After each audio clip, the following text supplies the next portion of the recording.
Hello and good morning from Chicago traders. It's 8:03 a.m. Chicago time on Wednesday, the 3rd of August, 2022.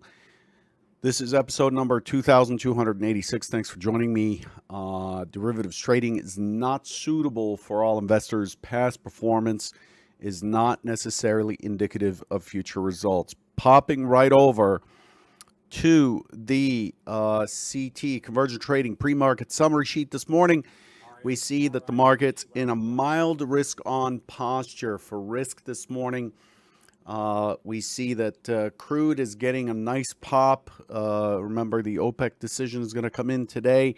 It's kind of interesting with OPEC in that they may raise the quota, but the fact is they have not met the prior quota. So they're having a hard time meeting the production levels that they had set out in the first place. Those who are in the field and are experts are basically saying that there's not much they can do on supply. But, you know, the optics of it make a difference to the market maybe. So risk on, mild risk on sentiment today. We had a balancing day after a balancing day across the board. Crude, S&P, NASDAQ, the Russell's trending a little bit to the upside yesterday. The Dow's completely sideways, gold completely sideways, and so on and so forth. Key earnings, CVS, Amerisource, Enterprise, CDW, Sunoco. Pre-market, we also get a couple of major retailers. I think Under Armour and others are due today. Under Armour and Yum Brands also announced missing. Under Armour missing by 25%, and Yum Brands missing by 5%. Retail's not doing so great. After the close, we get the big ones, McKesson. Their estimated revenue is $65 billion. CVS estimated revenue is $76 billion. And then we also get Energy Transfer, estimated revenue $20 billion. MetLife, estimated revenue of $16 billion. That just gives you an idea of the size. Allstate, $11 billion, and so on and so forth. So we're still in the middle of the earnings season here. And continuing to pay attention to what's released. The overall, what's driving this action here? China continues to make noise about Taiwan. Those who play with fire shall perish in it is the threat yesterday. They ran today. They're expected to run full live fire military exercises in the Taiwan Strait and the seas around it. So that has the U.S. Department of Defense on high alert with the Speaker of the House, Nancy Pelosi, over there with her husband and so on. The UK is looking at sending some members of parliament over there in solidarity with Taiwan. Germany came out yesterday and said that if there is an attack on Taiwan by China, that it would side with Taiwan. So, create distraction and theater for all of us to enjoy while the economy chugs along. Again, OPEC Plus is expected to release a decision this morning. In terms of the calendar, we had balanced trade out of Germany. Was expected at negative 13.6 billion. Negative 13.6 billion expected, came in at plus, a surplus of 7.7 billion euros. That's an outstanding reversal there in performance. I'm sure a lot of it is helped by the euro moving to parity with the dollar. And then we had a bunch of global services, S&P Global Services PMIs out of various European countries. The Great Britain reports its S&P Global CIPS UK Services PMI final for July at 52.6, missing the 53.3 mark. Retail sales out of the Eurozone came in much worse at negative 1.2 month on month versus negative 0.1. So 120 basis points versus 10 basis points down. Year on year, they came in at 3.7 down versus a 0.9 down. So much worse on retail there. We're expecting the U.S. Numbers to come out of the S&P Global Services PMI final for July, expecting 47, and the composite of 47.5. And then we get ISM non-manufacturing PMI. This is a major number. Expected at 52.5. That comes in at 10 a.m. Eastern, 9 Central, 3 p.m. London time. And then we have the crude oil inventories and gasoline inventories. Fed's Harker at 10:30. And then balance trade this evening at 9:30 Eastern U.S. time out of Australia, expecting a surplus of 11 billion Australian dollars. That's the big picture. Looking at the just a very fast move down here on crude. Crude tumbling right back through. Crude balance is around 95 or so. In any case, looking at the S&P is in a multi-distribution profile overnight. Multi-distribution profile overnight. Only 170,000 contracts have traded. And the inventory is 82% long, 82% long. And the range is 38 points, 38 points. Pretty standard range for this time period. The point of control shifting up to 41.19 in the S&P, higher than where it was yesterday, which is around 40.94.95. So the S&P showing acceptance a little bit higher this morning. So let's take a look at the charts here for a minute. Well, actually, let's take a look at what was expected yesterday versus what we got yesterday. Given the way this has started to roll in Monday's action and in yesterday, the expectation yesterday is that we would struggle to get through the 120. Remember, 120 is the MC point of control for this region and the key magnet in this area. It would likely struggle to get through the 120. I expected it to slide down, and I expected a test of 81. That's the key scenario yesterday. Open in an open auction, have a hard time pushing 120, push down to 81. If it gives up the 81, if you recall me saying that, if it gives up the 81, then it's likely to go to 70, chop around for a bit, and then the key target below is the 40 for scenario 1. Did not quite pull that off. Here's what we saw yesterday. Boop. Here's what we saw yesterday. We saw, there it is. So we've got one time framing up, right? We've been pushing higher lows, and then you see that it's rounding out. So the Monday, we took out the prior week's high of 41.44, pushed through, and then we failed to hold it, and we ended up pushing all the way down and finishing somewhere in the middle against the 41.20. Yesterday, we opened at the low end of the range, and we had traded lower overnight. And then we opened in chop, and then we had we tested early on yesterday. We tested this 41.81 area right here. So where did we go yesterday? To 80.5. So we went through the 81 that was highlighted by a couple of ticks. So it's 81 here or so, 81 here or so. We went to it by a couple ticks, and then we accelerated to the upside all the way to 41.42, I believe, somewhere around there, 42.43. And then we ended up crossing the entire value range all the way to settle at 40.94. 40.94. Again, this is a market that's indicating that it is having a hard time holding on to these higher prices.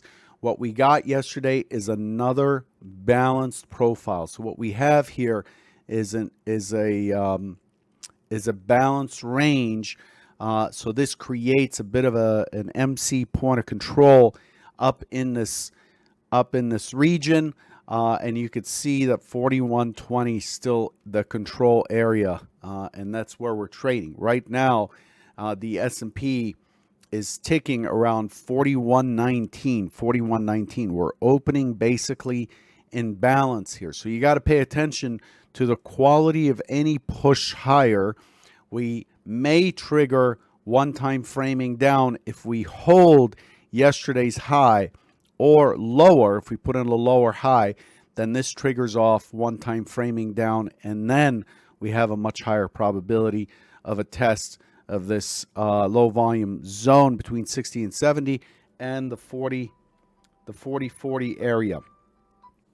So that's what we're looking for today if we fall off. However, we are opening in balance. We're opening right in the middle of balance here, and you need to just be aware of that. This is crude. Here's the S&P.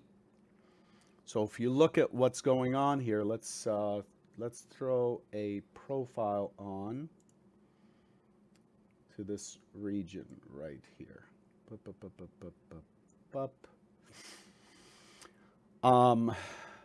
So what we have what we have here is balance from yesterday, and this value area 41.17, which is where we are now. So we're opening in range, in value of yesterday, which is a balance profile.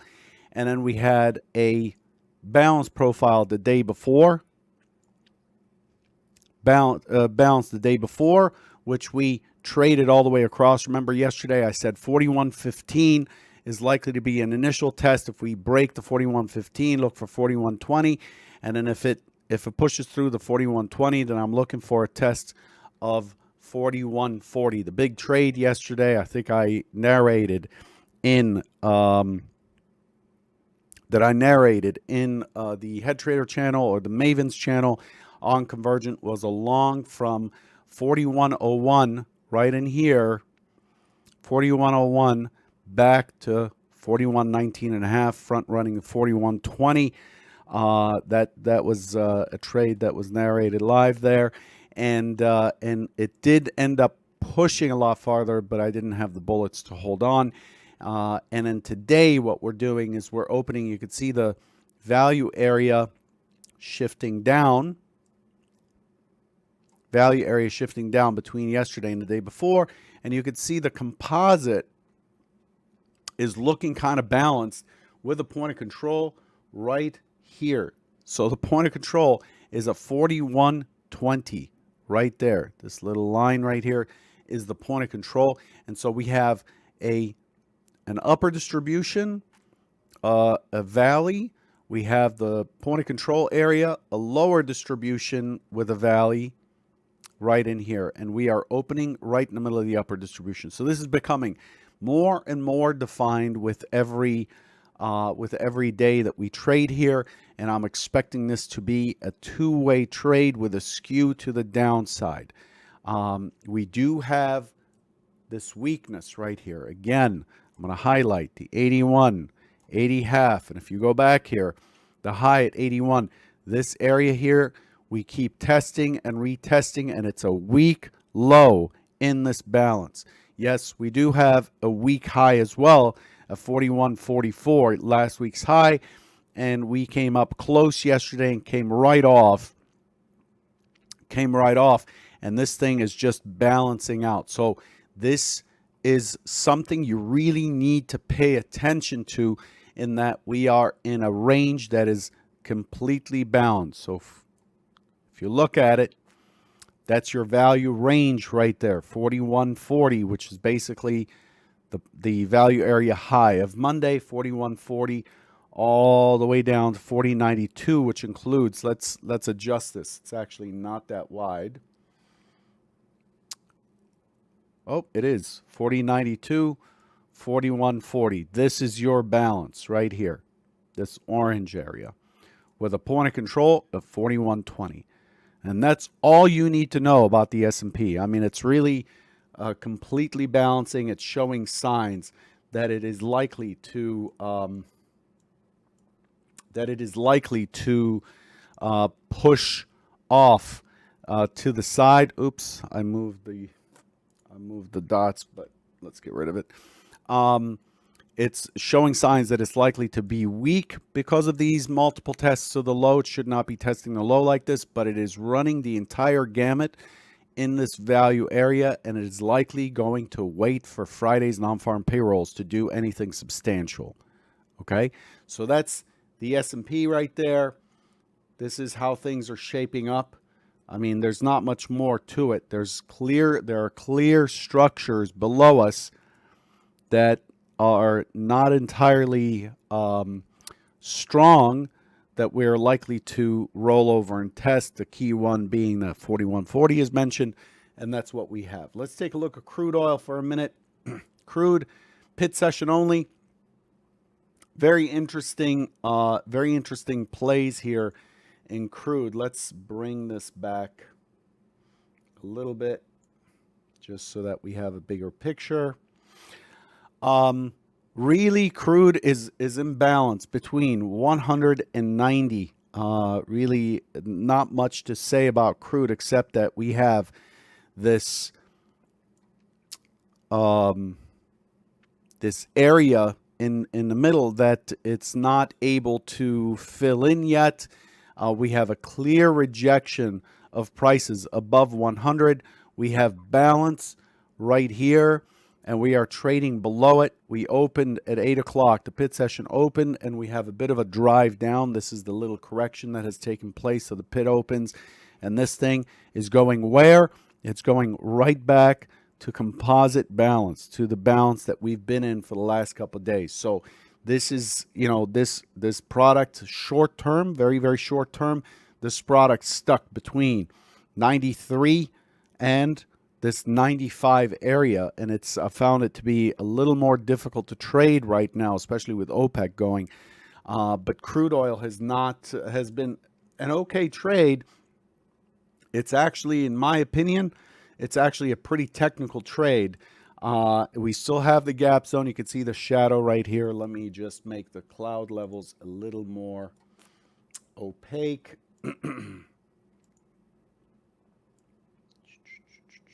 So you can see there's the gap zone. This is a selling tail here. Excuse me. This is a selling tail that was left behind last week. On Friday, this selling tail has really led to balance, and then this morning we have a multi-distribution, but it's balancing down here. So overall, crude is really liking prices below the 100, and it's loving prices in this 96 to 94 region, and that's where we are. But today, it's likely to make a move out of here. So that's what we're looking at in terms of crude. I'm more actively trading crude these days. That's why I'm covering it. What are we expecting for today? Let's look at that.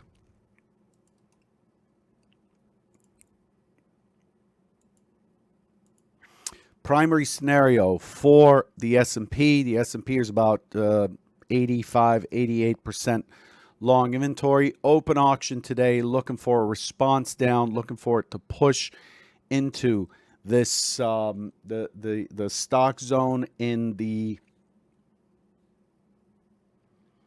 stock zone into the 102, 101 area right in here, and then I'm looking for it to push to 120 and make an attempt at the high, come off, and then challenge this 81 potentially again. So I'm looking for more of the same. There's no catalyst right now, and there really isn't anything that's likely to push us around. The news feed is busy these days with China and other issues, but overall there isn't very much to play off of.